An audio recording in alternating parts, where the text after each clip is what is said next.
Okay, what's going on, guys, and welcome to a brand new episode of Energized. Today we have two very special guests on the show.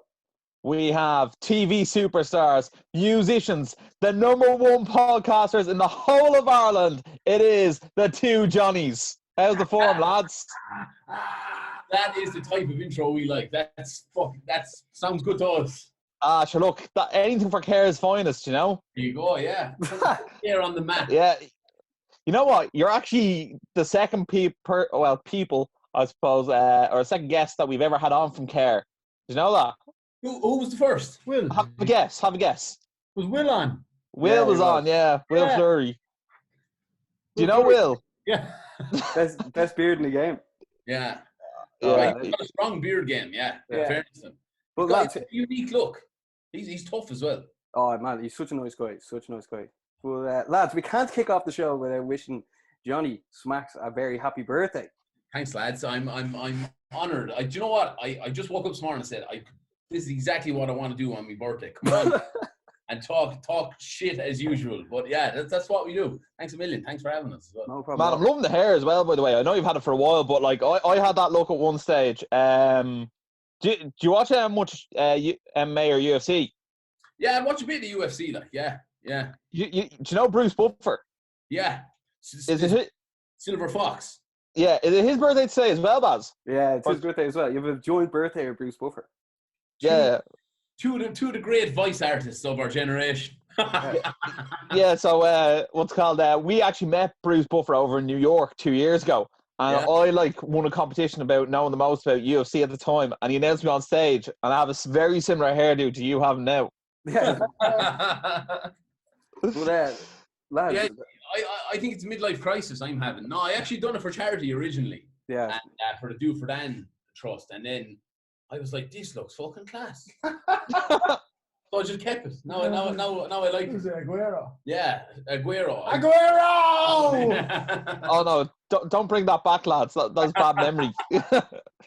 Yeah, lads, I saw you doing other things for charity as well, just on your Instagram page. Do you want to just give that a shout out as well? Well, cheers. I was running for Pieta House very slowly. We did a live stream as well for Sophie's Wish last week. We did other live streams, gigs from the Gaff for frontline workers. We did one for the Irish stranded in Australia last Saturday night as well. Yeah, Doing a heap of them. there's a load of charity. Like, I've never seen so much charity stuff in my life. Our Instagram is blowing up, and like we can only do so much. But it's nice. It's nice to do something like that. It is, but like I swear to God, my whole inbox of messages is just charity events. Yeah. And then us. I know. I mean this, but like fucking, it's there's so many charity events going on now. It's mental. Like, you can't get involved in them all. Yeah. No, I'm sure everyone's asking you, but also you want to do one at a time as well. You don't be trying to run two charity events at the same time as well. Yeah, 100%. Yeah. Lads, another thing that broke the internet this week was Joe Rogan announcing he's going to be moving over solely to Spotify and getting $100 million a year. Not just one lump sum, as Ross just found out, $100 million a year. What do you think of that, lads?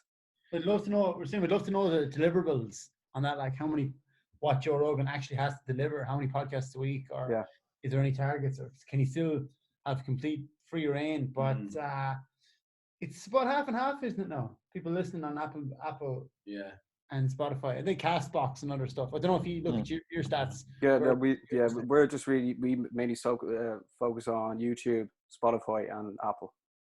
Yeah, although I don't know if some people tell you, but like some people tell us they listen to us on like these weird apps that we didn't even know we're on. Yeah.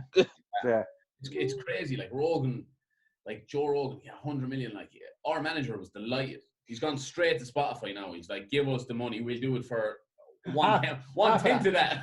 We'll do it for 50. Because you lads get more streams online than in Ireland than Joe Rogan as well, which is like unbelievable going, lads. Yeah, it's madness. Like to think like we hadn't a clue how to do a podcast. Like when we started, like we knew one lad who'd done podcasts, and we rang him and was like, "How do you upload this thing?" Now, in fairness, we went and bought all these straight away, like, because if we're doing that and we go into like 2-foot, so like a Vinnie Jones tackle, we're going straight into.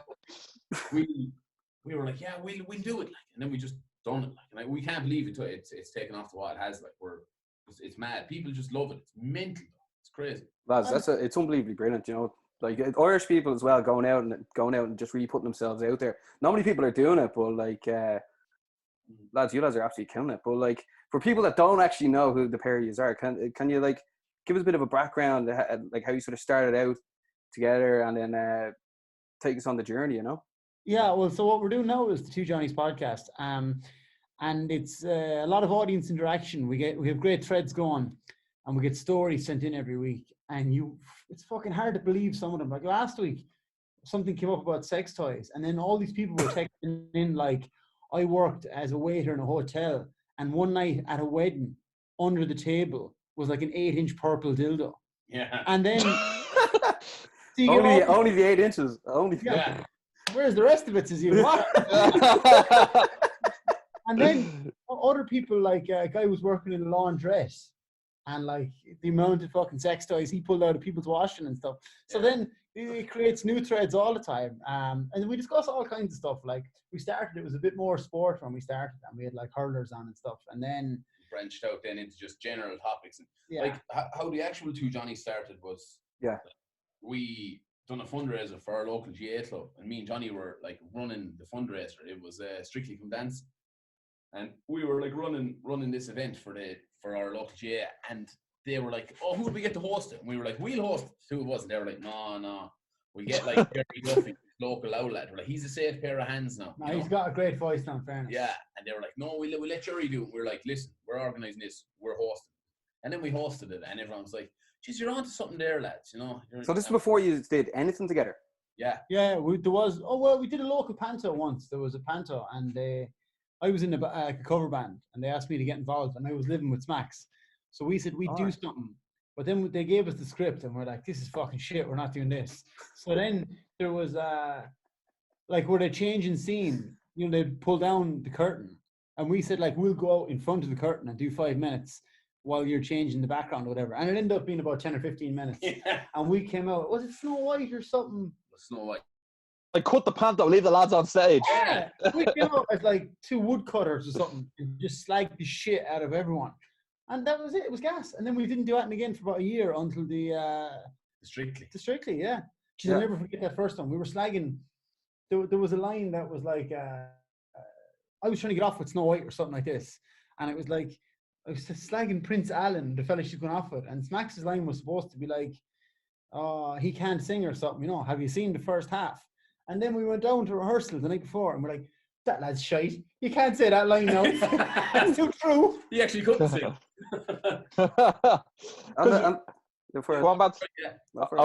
was just going to say, because Smacks, you were originally a butcher, weren't you? And then Johnny B, you made Hurleys for a living, didn't you? That's right, yeah. One here, you know. That's a big. Is that big enough? That's a goalkeeper or something. Yeah, you must have played in goals, did you? 5 foot. That was 5 foot. Yeah, we did. Yeah. Yeah, I used to be a butcher. Pure. It was. It helps. It actually helps for what we're doing now. When we do stand up or whatever, do the shows and do our shows. Like it's. I learned how to talk to people really in behind the butcher counter. It was like a big act. I was acting like I knew everything. Like I knew nothing, and I hated it every day. But like it just helped then for like if you're able to charm a 75-year-old woman that you're serving gone off mince to. Yeah. Doing stand-up shows. Making her buy more than she actually needs. Yeah, then, you know, you can sell tickets to Vicar Street, no problem after that. Yeah, and sure, you're a vegan and everything. Yeah. He bragging about vegan sausage rolls off camera, that fella. Oh my God. I tried vegan for a couple of weeks one time. Yeah. Did you? Yeah, I know. I love sausages. Just missed them too much. Like that was my vice. Chicken roll. So. Did you try vegetarian sausage? No, I wouldn't cheat on pork. Yeah, sacrilege. That's like you said you then moved in together. Like how long then did you start like putting out videos? Just we were. And like, did you start on Facebook or would you start on? After we did the Strictly, it was a while. It was the thing was 30th of May 2016. Yeah, was our first video. We did a couple of things on Facebook, all about tip hurling and football. And then that year we had a song out and we got to go on Up for the Match, which was just mad crack. Like there's a free bar and Fucking right. You can see Johnny Smacks reminiscing. Oh yeah. Remember what it was like to be in a bar having a pint. What? I remember like after we came off stage, Richie Powers, the Kenny hurler, came up and they wouldn't give him any drink because the show was just about to end and they kind of want to get rid of everyone who doesn't absolutely have to be there. So that when like Des Cahill and them come back, there's only like a few left and they'll probably hang on for a while. And then Richie Power couldn't get served. And we came in and we're like, we're only off stage. Queen, give us drink. And they gave us a slab of Guinness and we're like, we're fucking superstars, lad. We weren't getting paid. So like I was making sure we were getting enough payment from that free bar. Your license fee was drank that night. Trust me. Absolutely.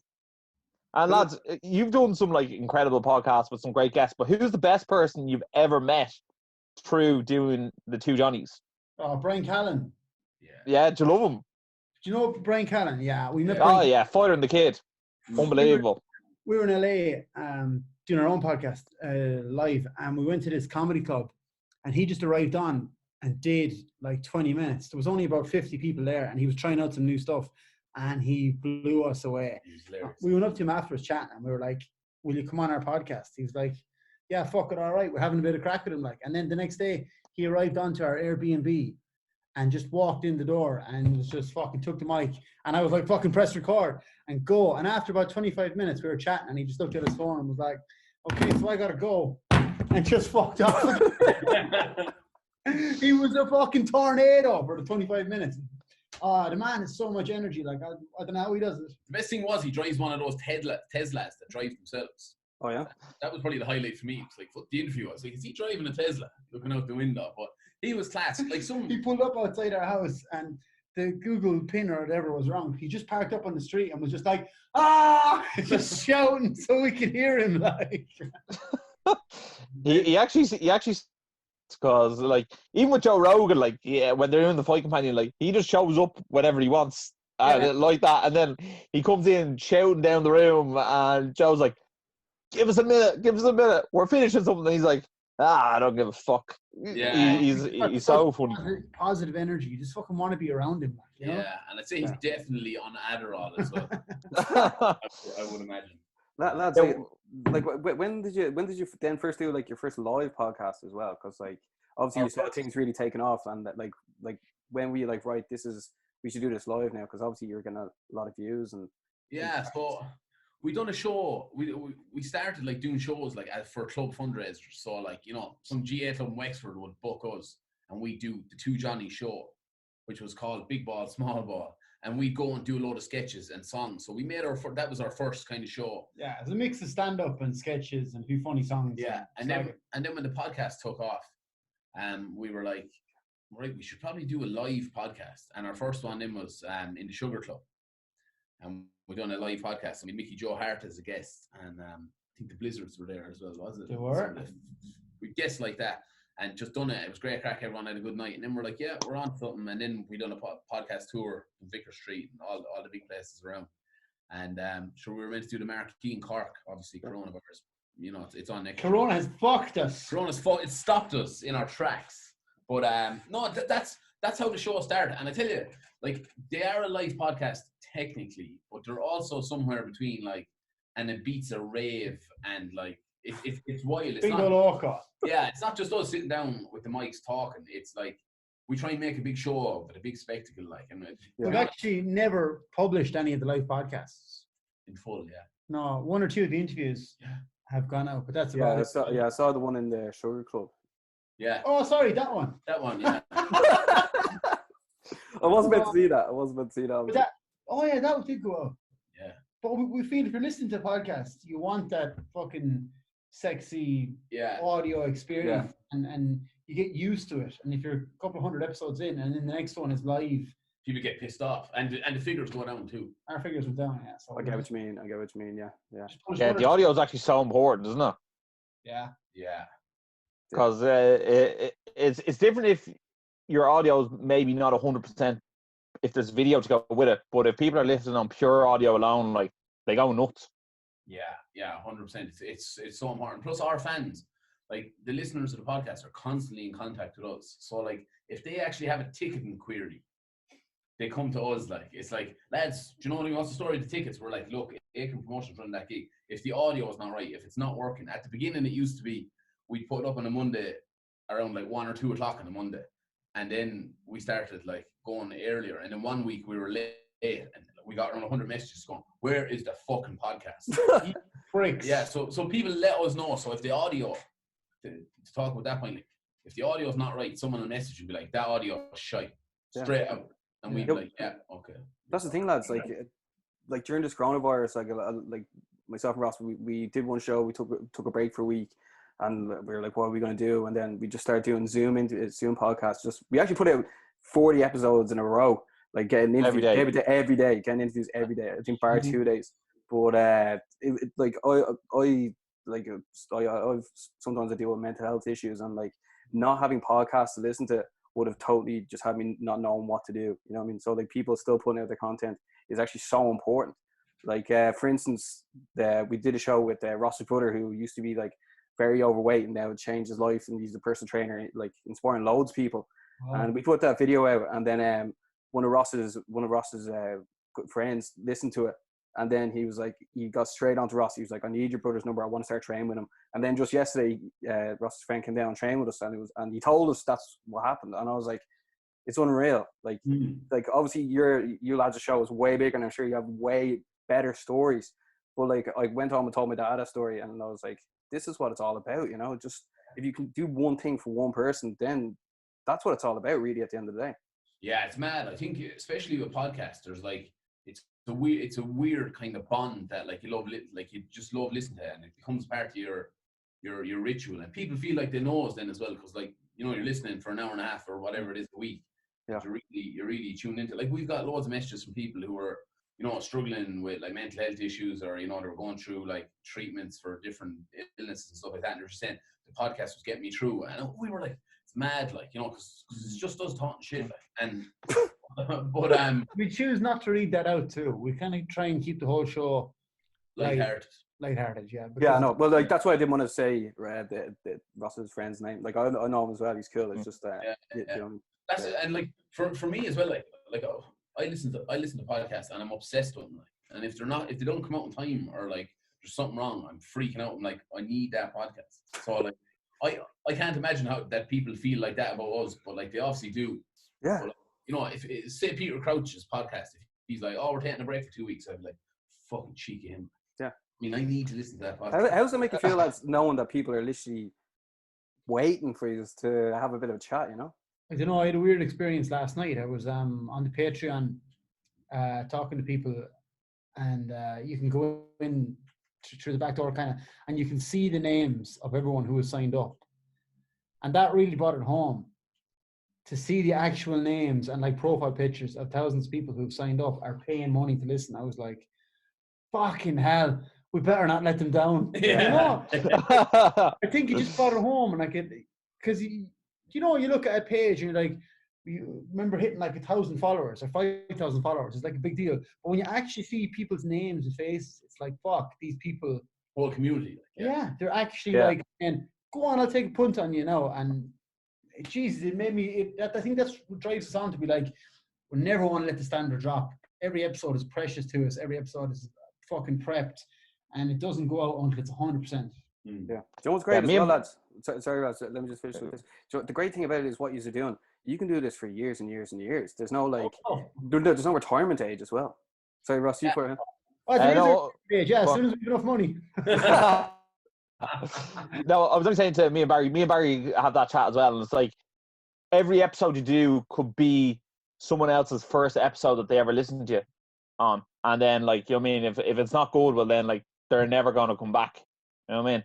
And then sometimes I say to Barry, because like I think we have like 12,000 followers on Instagram, then X amount everywhere else, and like to some people that might seem like loads, so the people like that might seem like a lot, but I go, if you actually put 12,000 people in front of you, like that would be a hell of a lot of people. And like I think you guys have like over 160,000. Like you guys could fill out Crow Park twice with your followers. You know what I mean? I would be retiring then, lads. I'm just saying, like, it's mad when you think about it that way. Yeah, but there's a big difference between like Instagram content and selling tickets. Yeah. Oh, definitely, yeah. Yeah, And also where they're based as well. Yeah. Yeah. But depends on what kind of stuff you're posting and whether it translates to a live show. Like, I'm glad that we had done 2 years of like stand-up tour before we did a live podcast tour, because we just fucking learned so much. We can come out, and our live podcast definitely has more razzmatazz than anyone else, any other live. Well, I've never been to another live podcast, but I've seen them on YouTube. Yeah, I think a lot of people like connect with you, lads, the way you bounce off each other. You can tell you're really, really good mates. Like obviously then you were doing so well, you're like, right, let's bring this globally, which is a huge thing to even think about, because just before you lads came in, I was like, Ross, these lads, I don't know how to compare them with anyone else, because like you're going all over the world to like selling out shows. Like, Jesus Christ, when did that idea first come to you? And then like to actually go and do it as well is a whole different thing from a couple of lads like from Tip, you know? Yeah. We're only talking about our first. we're only talking yesterday. Happy birthday, by the way. Yeah, we're only talking about our first trip to America yesterday, and it was like we'd started the two Johnnies doing sketches, whatever, on Facebook, and then some American lad like emailed us and was like, "Would you lads like to come to New York, like to do a gig?" And we're like, "What the fuck is this American lad like? Why does he like our sketches? Like our sketches were very Irish at the time." We got him on the phone. He was proper American, like. Yeah, and he was like, "I love that one you did about like craft beer," and we were like, "We never done a sketch about craft beer." Swear to God, he must have thought I thought he thinks we're fucking File arms and hog. We played along, and you were like, "Oh yeah." You were like, "We need another cast member, quick." Yeah, we were like, "Yeah, no bother." We're like, we'll go to New York, and like it was mad. Like they flew us out to New York, and what? Yeah, put us up for a week, like in New York, and we didn't get paid, like, but we got flights and accommodation, and we got pissed for a week. Is that your first time ever being there? Yeah. Wow. And it was like mad. We done 2 shows, and like the first one was an absolute disaster.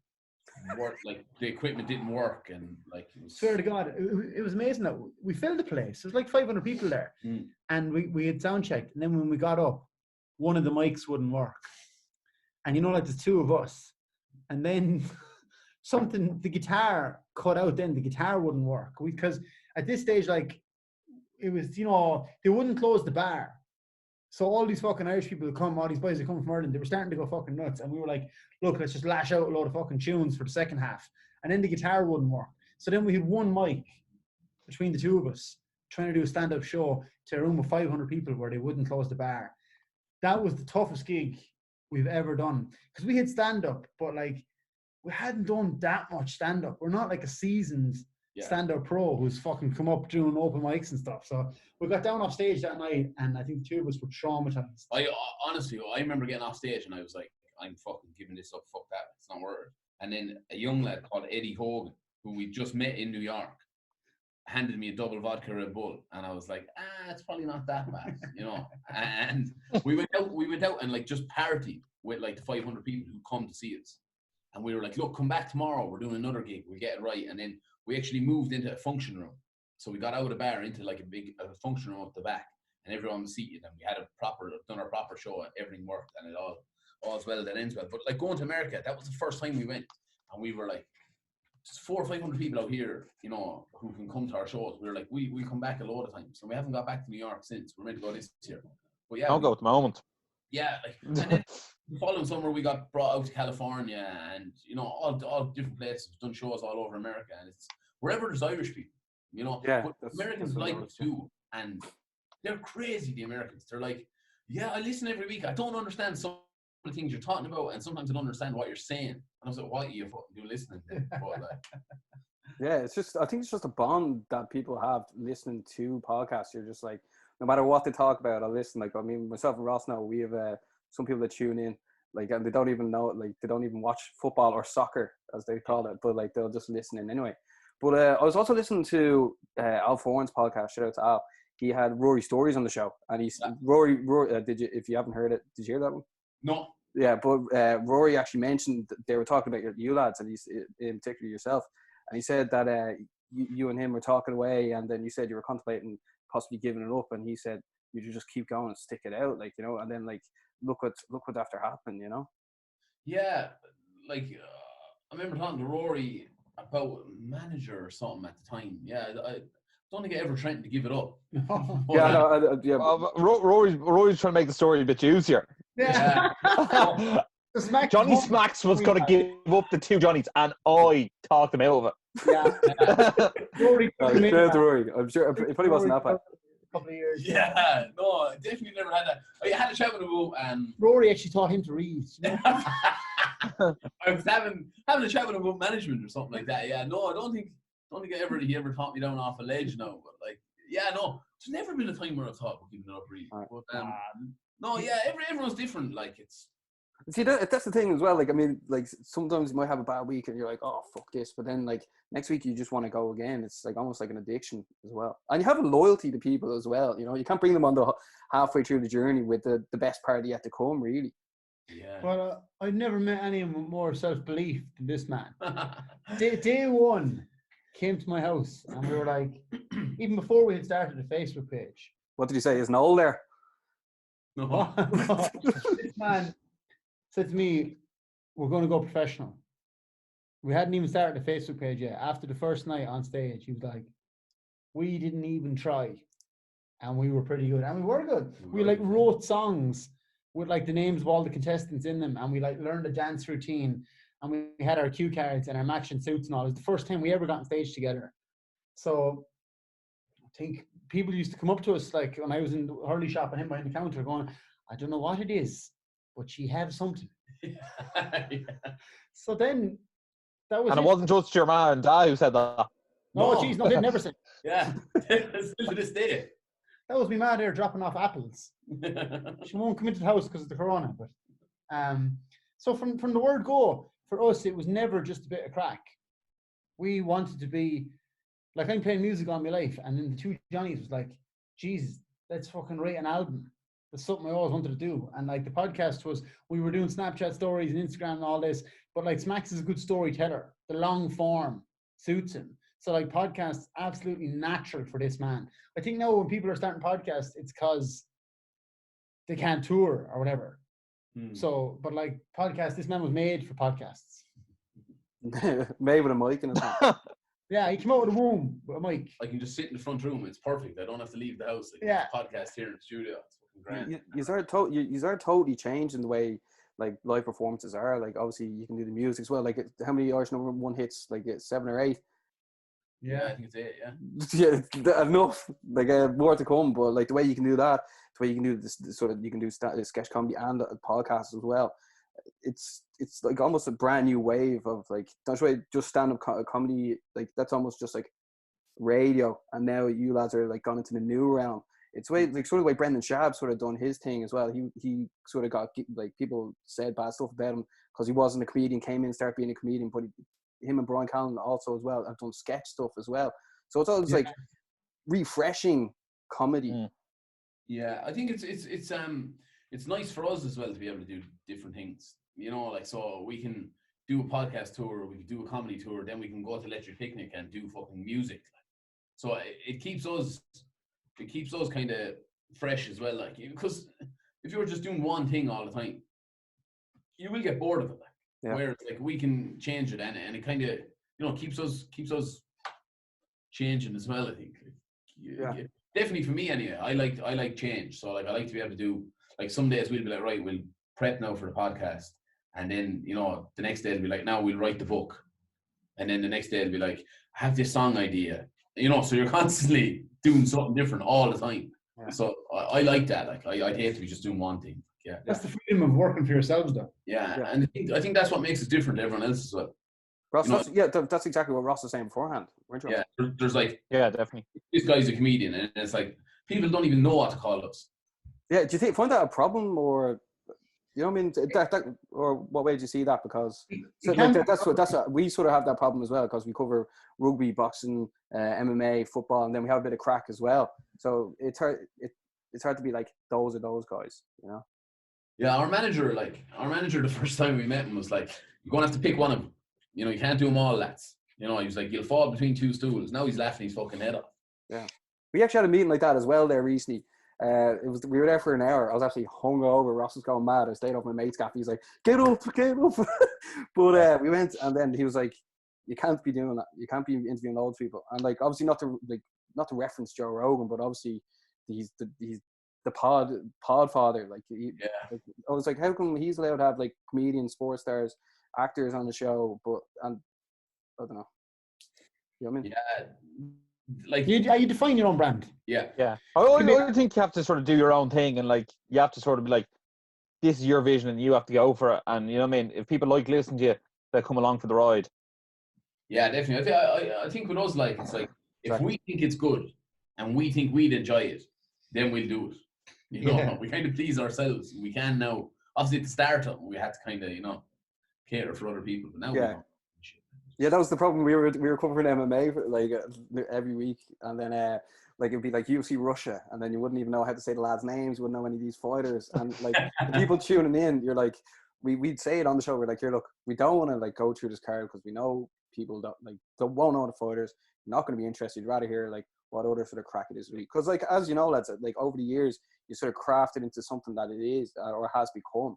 Because at the beginning, you don't know what to do, and then like you get into that sort of bracket, and you're like, right, this is what the two Johnnies, or this is what the Energized show is.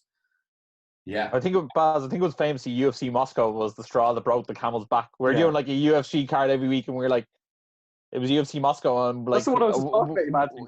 Oh no, yeah, but I'm saying that we record the show, and then we're just like, neither of us enjoyed that, did we? Yeah. No. I can't remember. We did an alternate show instead. You know what I mean? Because like yourselves, we put our show out generally every Monday, but like the coronavirus has changed that. We have like, I'm going to say 4 or 5 shows nearly out on average each week now. Yes, Jesus Christ, we're doing 2, and it's tough work. I can't imagine 4 or 5. Tell you that. Yeah, well, that's the thing. But like for like a couple of like at least 1 year solid. Like, I don't think we've said this in camera, but we'd be sitting in Ross's room, or else sometimes we'd be in a car, and we just talk straight into the phone because the mics we had didn't work, and we didn't know what to do or who to ask. So we could record in Ross's room talking into the phone, 2 of us. Once Ross actually hit the stopwatch on it, and we were like 20 minutes in. but like just the voice recorder, we were just speaking into it, and then people would be like, "Why don't you have guests on the show?" And it's like, well, we can't actually tell you the truth, but like we'd have to get them to sit in between us and speak. So it's like finding out Zoom. Literally, we've made loads of connections online, and we just literally brought nearly everyone on that like we like and they like our stuff. And like people are sitting at home now, and they're sick of talking to their wives or their girlfriends or their boyfriends or their mums or their dads or the kids. So like to get like 20 minutes, half an hour away to talk with people that are also sort of doing something. Like, for instance, yesterday we had Paul Curry on the show. He's an ex-footballer for Ireland. He had to retire at 27. He had a horrific leg injury.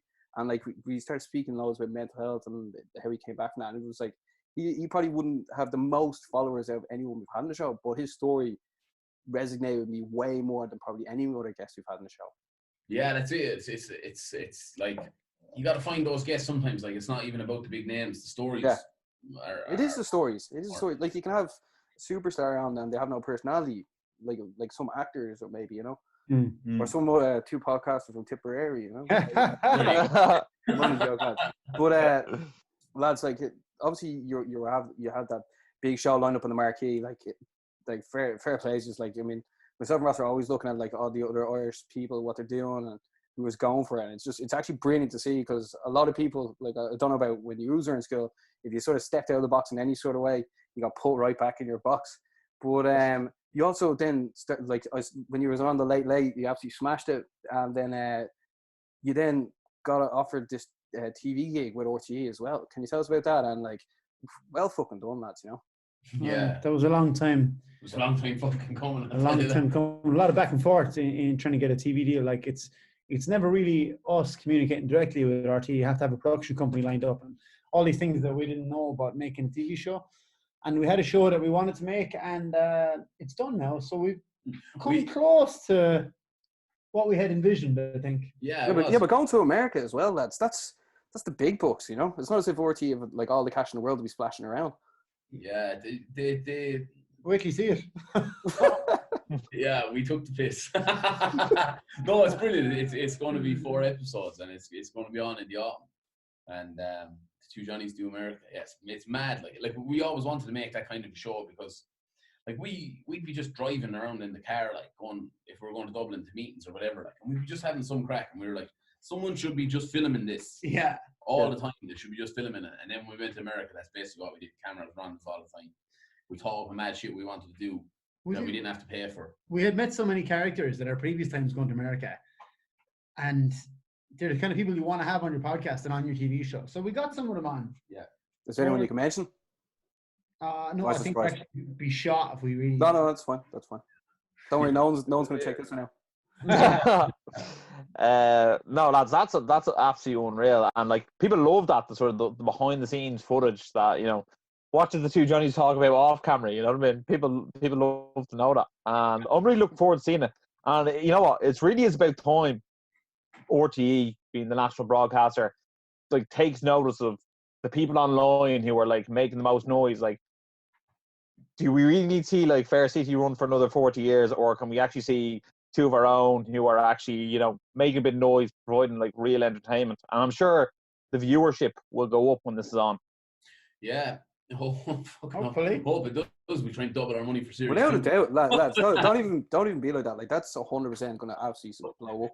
But the thing is, and it's actually tough, like making TV and stuff like that, it doesn't always translate from online. So like, it's actually a dangerous enough word. Some people are class online, and then when it comes to live or like, you know, TV, they kind of aren't as good, you know. So like, somebody can do it. It's very easy. Make a video, edit a video, and do it, but then to turn up and do it on live television, or, you know, just it's the medium doesn't suit everyone. Like, so take these Irish people like who are huge on TikTok, 1 million views per video. But like, their TikTok could be 30 seconds, whatever. If you just sit down and watch them for an hour, what are they going to do? Boring as fuck. What are they going to do? Like, yeah. What are they going to do? And also, you're into RTE to try and explain that the people who commission shows are not in their 20s. Yeah, I know. And they also, if they're going to spend the public's money, they need to be able to say, this is definitely going to work. This is not going to fall apart, and people are going to be going, Jesus, why do you spend their money on? You know? Yeah, like, and people, like, it's great to be on television, like, and we were absolutely chuffed when we got it, like, because some people would be like, oh, get away from television, you know, it's dead, you know, it's dead and all that, like, and those are the people who can't get in television. I don't know. I would say. Well, I can't believe you're outing people now on your birthday and all. There's plenty of people who are huge on YouTube and don't care about television. Yeah. See what your man from Athlone, Jack Spector guy, just hit 24 million subscribers. Yeah, I saw that. Unbelievable. Yeah, he's making some money. He doesn't give a shit about television. Yeah. You know what? So some people actually lose money going on television. Do you know your man Ninja, the gamer? No. He had like weird funny hair anyway. He was massive in the States, and he went and did like 5 shows, but he actually lost money because he actually made more money streaming on Twitch. Wow. Jesus. Yeah, you know, your man who played Fortnite. Yeah. Ninja.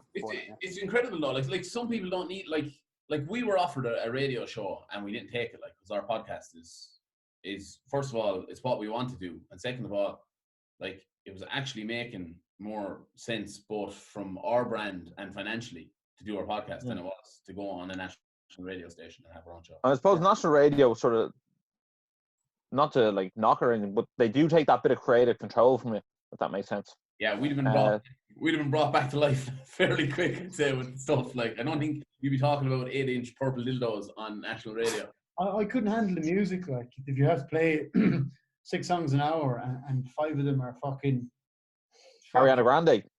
Oh, lad. I guess she's 6'9". It was funny when, like, we went in for the meeting and they were like, you know, telling us like what they wanted and stuff like that, and then like we came out, Johnny's like, fucking radio DJs don't pick their own songs. I was like, I can't believe that, like, on the drive home. We knew the playlist. Yeah. I think we'd like to do something on national radio eventually. Yeah. It just has to be the right fit, you know? Yeah. We actually, we did a radio production course together, and it was like, how long? 8, 10, 12 weeks, something like that. And then at the end, we did a live show. Well, like a recorded live show. It didn't actually go out. But once we did that, we were like, right, we had the bug and we want to just keep going and going and going. And then that's how we actually like just kept doing the podcast as well. Because as you said, lads, like we didn't want to be talking about Kim Kardashian this unless it was like a funny joke or something, you know. Just, you know, I know there's magic to live radio as well, like the way you can interact with people. Yeah, it's the danger of on air. Some people do it brilliantly, you know what I mean? Like, you know, I don't really listen to Joe Duffy, but like people love Joe Duffy, and then you know what I mean. Who else? Ian Dempsey, like people love him, you know what I mean?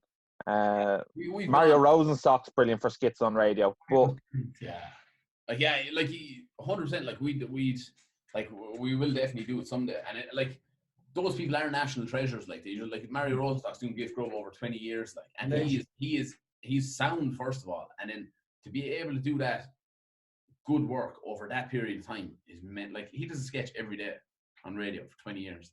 That is mad. I think for you guys, it's almost like to get you to have your own radio show, it almost need to be like once a week for like 2 hours, and you have to sort of give you free reign. You know what I mean? You like, you guys are brilliant as you guys, and you know no one wants like a corporate version of the two Johnnies. You know what I mean? Yeah. No, we'll do that when we're like older. Eventually. Yeah, but you're not getting any older, Johnny Smash. You're the same age as we were before. I want to be like 70 with bleach blonde hair, and like I want to be like Rod Stewart. Oh, legend. When I get old. The roots are Rod. 20 different ways. But like even the way we're just have to learn now, like you lads aren't afraid to go and do something else. Like you're like radio, you want to do as well as you just did TV. Like your books. I mean, what sort of else are you sort of looking to do? Like, you know, I mean, you must think about it and come up with stuff like what's next, because that's like if you're not trying to get to another level, you know what I mean, you can just get a bit stale.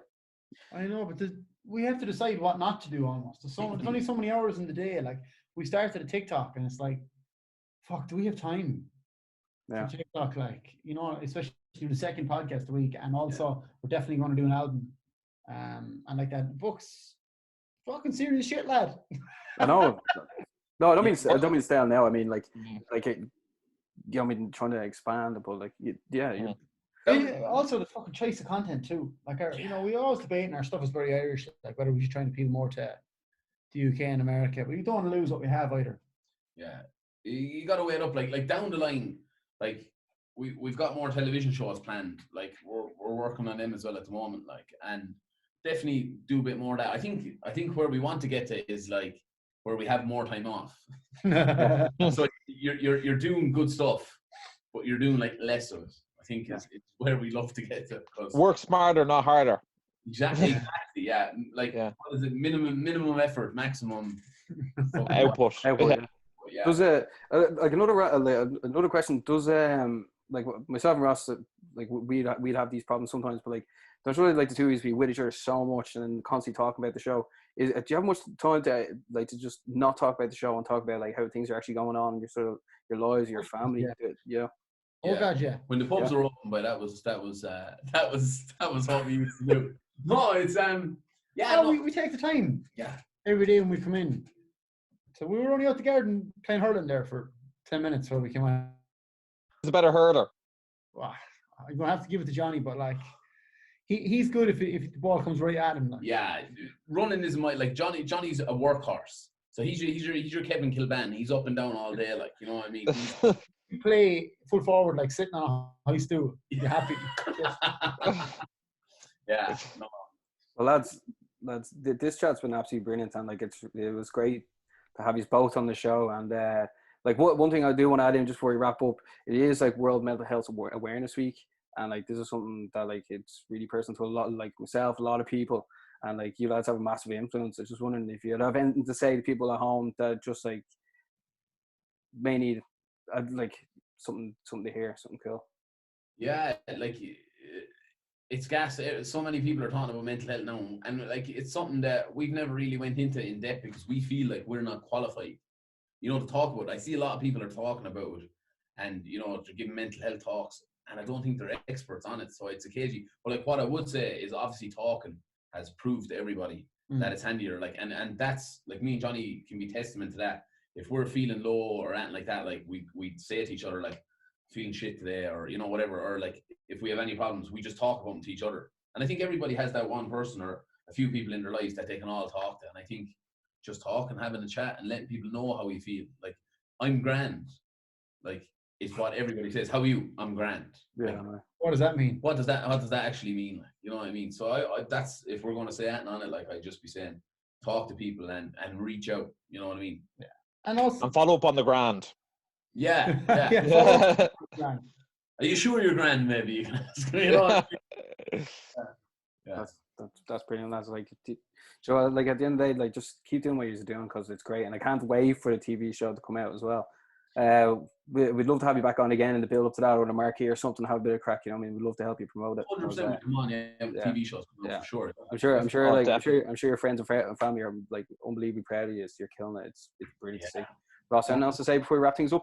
We're just in Corona restrictions are lifted so that we can have a watch party for the TV show and a massive hoolie, a big party. That's what we're hoping for. Oh yeah. 2 Johnny Bingo logo.